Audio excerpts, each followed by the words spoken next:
Hey everyone, so I thought I'd do something a little bit different today and read one of my favourite poems. It's called Elegy in a Country Churchyard and it's by Thomas Gray.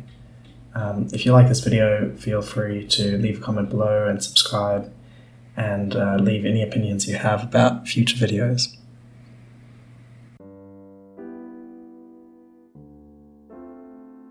The curfew tolls the knell of parting day. The lowing herd winds slowly over the lea. The ploughman homeward plods his weary way, and leaves the world to darkness and to me.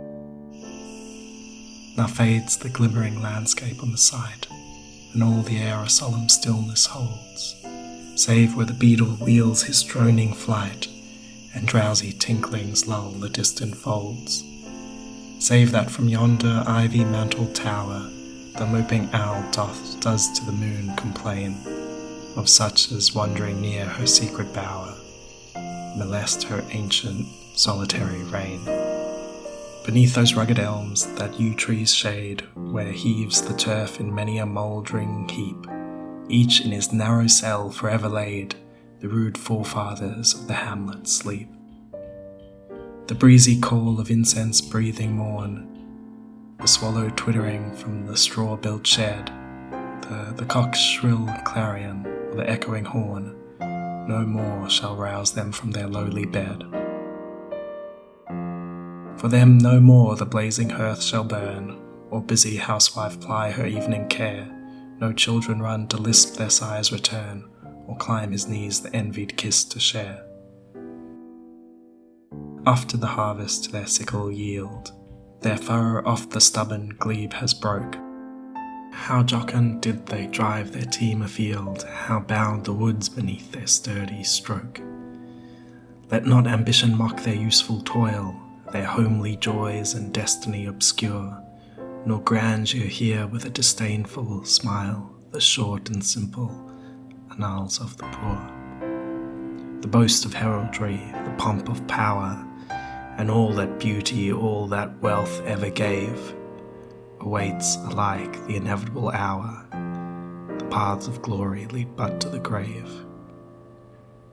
Nor you, ye proud, impute to these the fault, if memory over their tomb no trophies raise, where through the long-drawn aisle and fretted vault the pealing anthem swells the note of praise.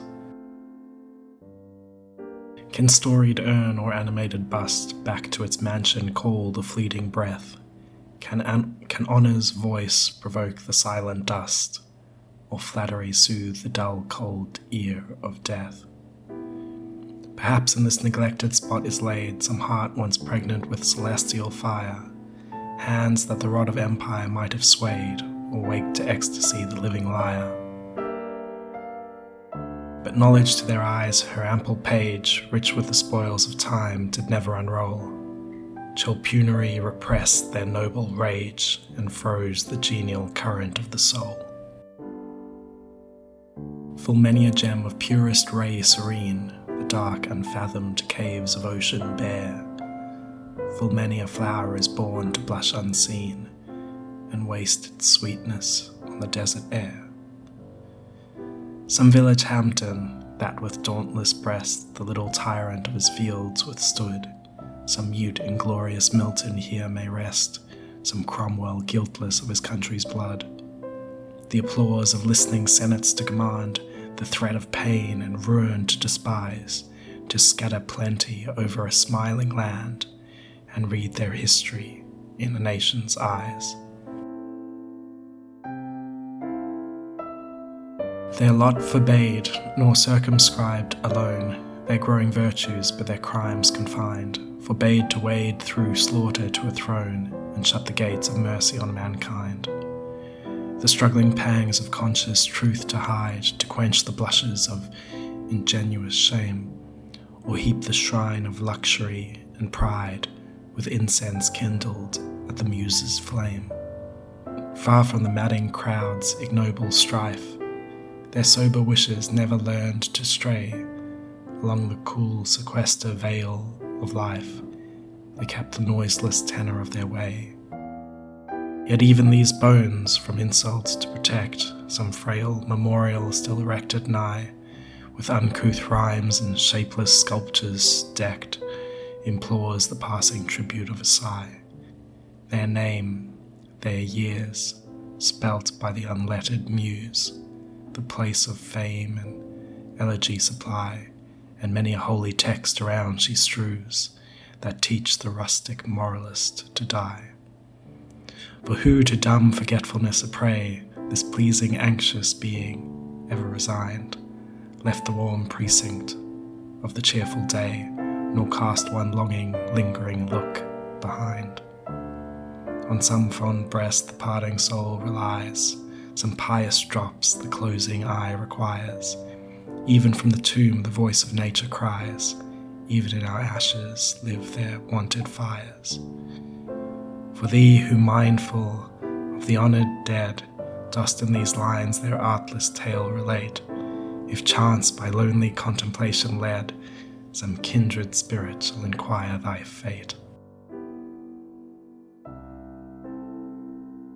Haply some hoary-headed swain may say, oft have we seen him at the peep of dawn, brushing with hasty steps the dews away to meet the sun upon the upland lawn. There at the foot of yonder nodding beech, that wreathes its old fantastic roots so high, his listless length at noontide would be stretched, and pour upon the brook that babbles by.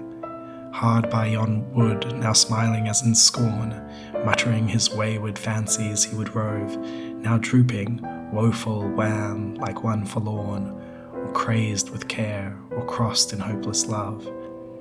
One morn I missed him on the customed hill, along the heath and near his favourite tree. Another came, nor yet beside the rill, nor up the lawn, nor at the wood was he. The next with dirges due in sad array, slow through the churchway path we saw him borne. Approach and read, for thou canst read the lay, graved on the stone beneath yon aged thorn. The epitaph.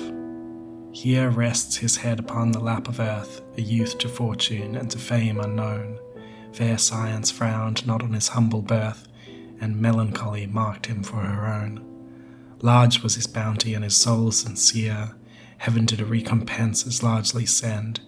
He gave to misery all he had, a tear. He gained from heaven, 'twas all he wished, a friend. No further seek his merits to disclose, or draw his frailties from their dread abode. There they alike in trembling hope repose, the bosom of his Father and his God.